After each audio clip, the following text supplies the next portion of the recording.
Ladies and gentlemen, Secretary of the Smithsonian Institution, G. Wayne Clough. Ladies and gentlemen, the President of the United States.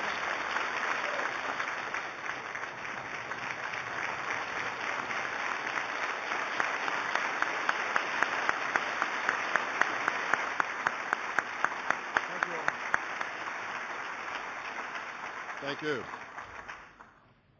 Good morning, and welcome to the Smithsonian. I'm Wayne Clough, the Secretary of the Smithsonian. Ever since President James Polk signed the bill creating the Smithsonian Institution on August 10, 1846, the Smithsonian has benefited from the generous support of the American people, the Congress, and the President. In a time of serious constraints on the federal budget, we thank the President for his continued support.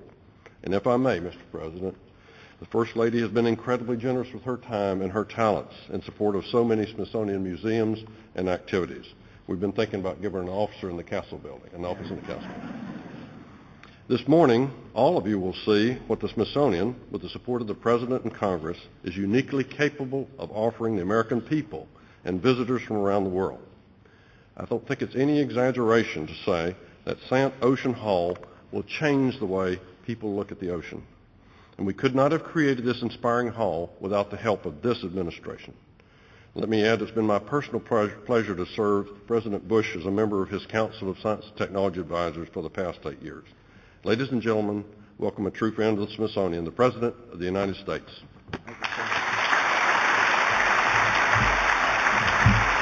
Thank you all. Thank you. Please sit down. Thank you, Secretary Clough, for the introduction, and congratulations on the opening of the Sant Ocean Hall, which, by the way, opens tomorrow morning at 11 o'clock. The Secretary and I have just had a fabulous tour. These exhibits in this hall will remind people that our oceans are vital for our planet. This is going to heighten awareness of how important our oceans are and that we have a solemn duty to protect them. And so I've come not only to see the hall and to herald its opening, but to spend a little time talking about ocean conservation. There are a lot of people in this room who care about ocean conservation, and I appreciate you working with us to help preserve a vital natural resource. First of all, I do want to recognize the Chancellor of the Smithsonian Institute's Board of Regents. I call him the Chief Justice of the Supreme Court. Justice Roberts, thank you for coming.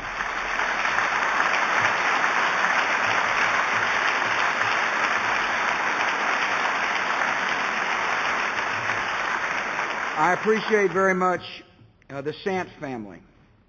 Roger and Vicki. Roger turns out to be the chairman of the Institute's Board of Regents, and a big supporter, obviously, of the Smithsonian. Otherwise, they probably wouldn't have named the hall for him. But thank you for your generosity and your support.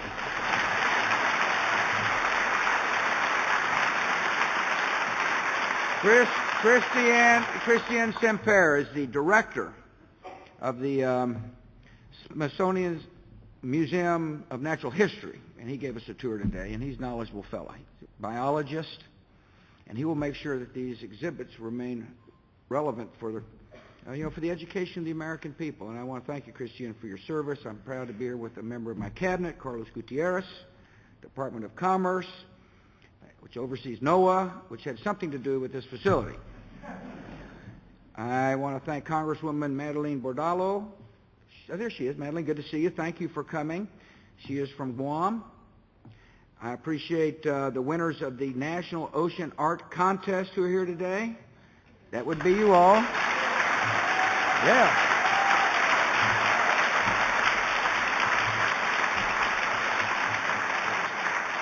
I'm about to talk about some policy we've been implementing, and I want to thank all those in the room for helping.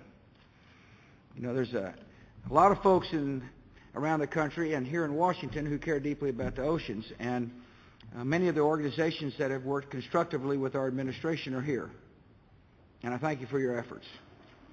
because the truth of the matter is that we've got a good record with working with you, and I want to share some thoughts about it. First of all, you got to know I like oceans. I didn't grow up in the ocean. As a matter of fact, near the ocean, I grew up in the desert.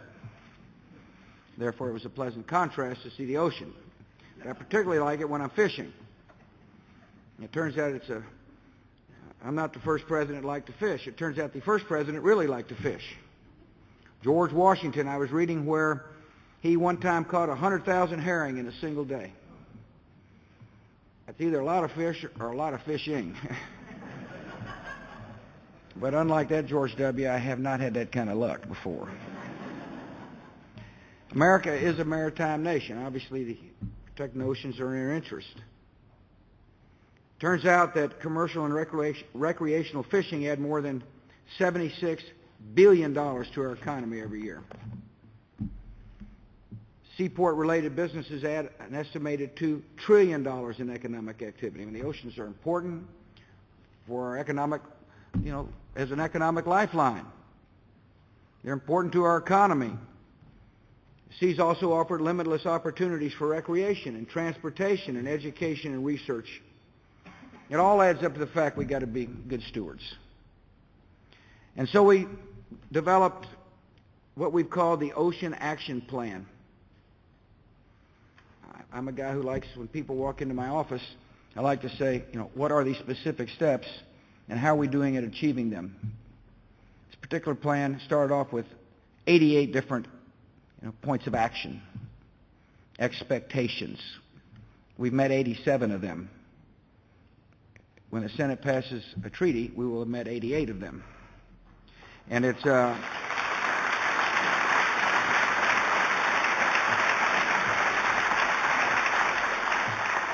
many of you in this room helped develop the plan. Many of you helped implement the plan, and I thank you. The goal was to make our oceans, coasts, and Great Lakes cleaner, healthier, and more productive. I want to spend a little time talking about some of the successes. Under the Ocean Action Plan, we've worked to stop overfishing.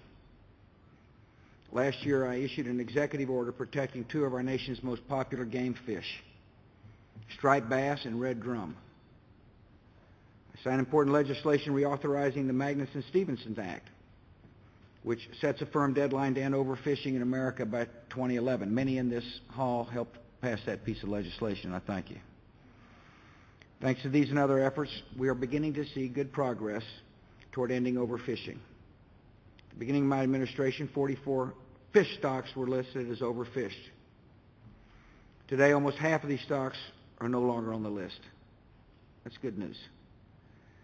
Along the way, we've stepped up our efforts to identify additional fish stocks that are at risk, and we're going to take steps to protect them. We're protecting and restoring vital wetland and marine habitats. In 2004, I set a goal of restoring, improving, and protecting 3 million acres of interior and coastal wetlands in 5 years. We met that goal 1 year ahead of schedule. This effort includes our watershed restoration project in the Florida Everglades, which is the largest in the world. During my administration, we have put 2/3 of federal waters, about 2.3 million square nautical miles, off limits to harmful bottom trawling and dredging. We care what happens in the oceans. We made a special effort to protect the tropical forests of the sea, coral reefs. Some of the most spectacular reefs are found in the northwestern Hawaiian Islands Marine National Monument, which are created in June of 2006, thanks to the efforts of many in this hall. This monument is the world's largest fully protected marine conservation area, and it covers more than 7,000 marine species, a quarter of which are found nowhere else on Earth. We've promoted a culture of cooperative conservation. Through programs like Coastal America Partnership, we've joined with state and local governments, fishermen and tribal leaders, and tens of thousands of volunteers to improve conservation from the Great Lakes to the Gulf Coast. One project which is dear to my heart is when folks from the private sector helped to restore 10,000 acres of tidal wetlands in my home state. For decades, this area could be the equivalent of a dust bowl, just neglected. Today, it's a thriving ecosystem filled with shorebirds and abundant fish. Cooperative conservation works. It makes sense. It's a strategy that's easy to implement when you find people willing to step up and do their part. We're increasing international cooperation to protect the ocean environment that affects all nations. Through the Coral Triangle Initiative, we're working with nations like Indonesia and Malaysia and the Philippines and Australia to identify and eliminate the threats to tropical reefs. President Yudhoyono of Indonesia gets a lot of credit for this initiative.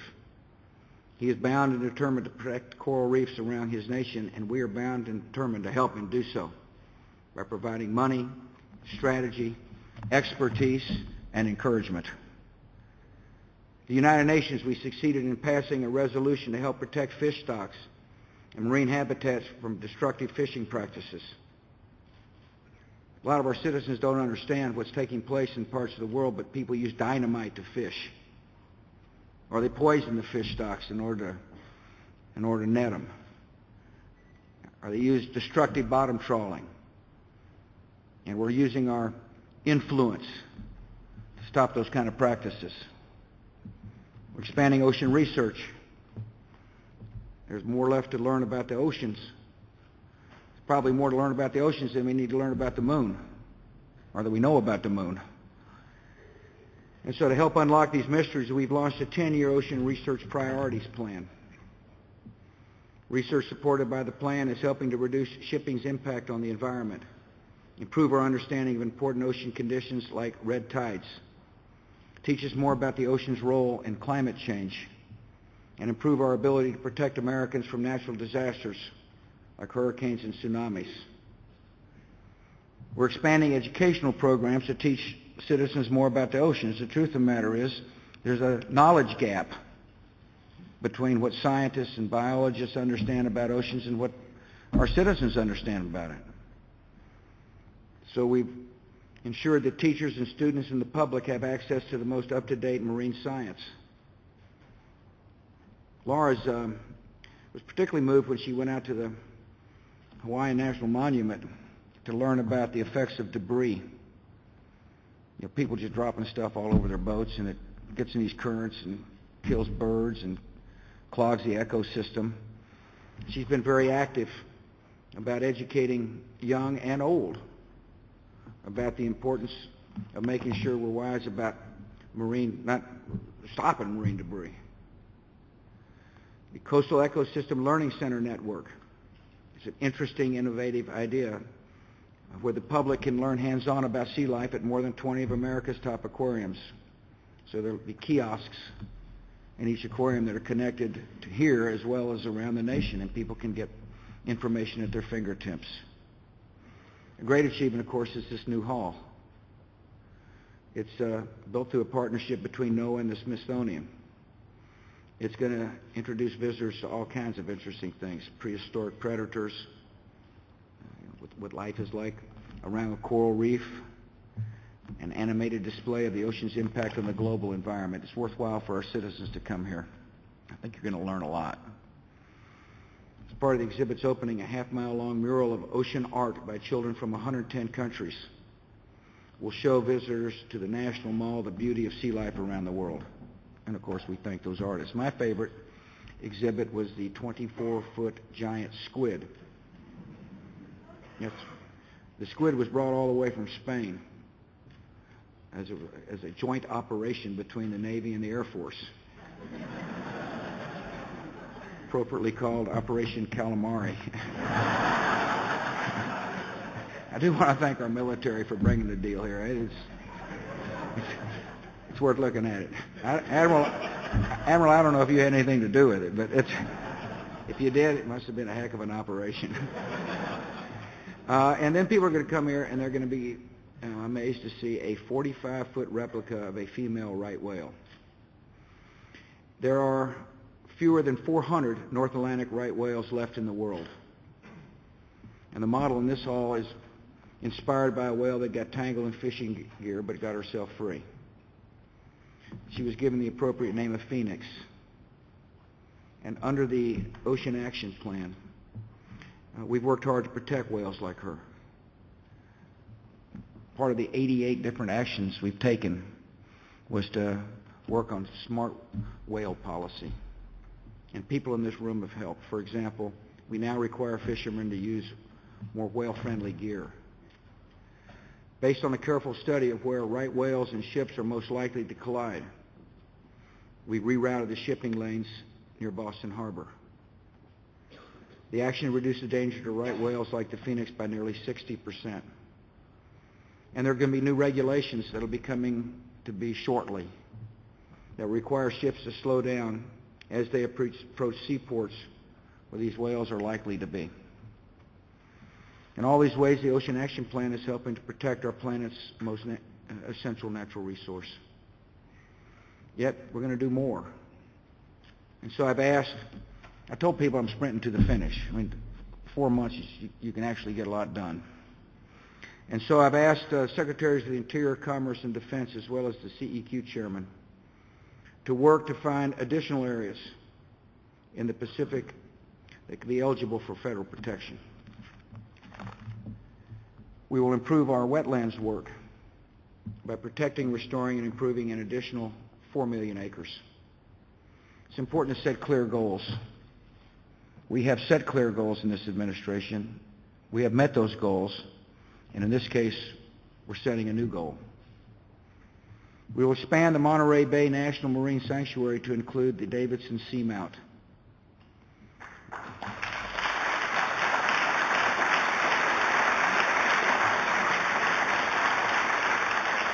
A 585 square nautical mile addition will safeguard one of the largest known seamounts in U.S. waters, and it will protect an extraordinary array of ocean creatures. All Americans have a responsibility and obligation to be good stewards of our environment, and one person who understands that is Pietro Paravano. I met Pietro today. He is a commercial fisherman in Half Moon Bay, California. He was as excited to see this exhibit as I was.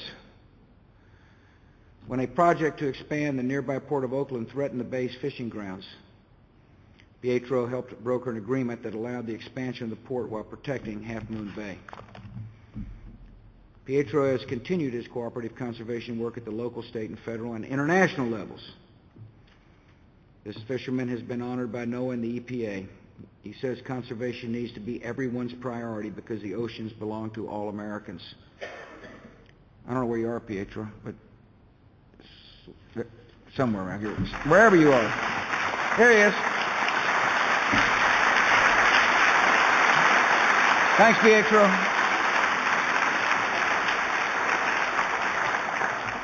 Only in America. We're sure glad you're here. And thanks for your work. Pietro shows that, you can make a difference in your communities. It's just not all that hard. And part of the purpose of this fantastic facility is to encourage people to do that when it comes to the oceans. I believe that the research that's going on and the actions that will be taken by this administration, and hopefully future administrations, will say to our children and grandchildren, we saw our responsibility, and we met it. That those of us who work here in Washington came here to be a constructive force, to see problems before they became acute, and we did something about it. And for those of you in this room who are doing something about it, I thank you from the bottom of my heart, and so will future generations of Americans. God bless.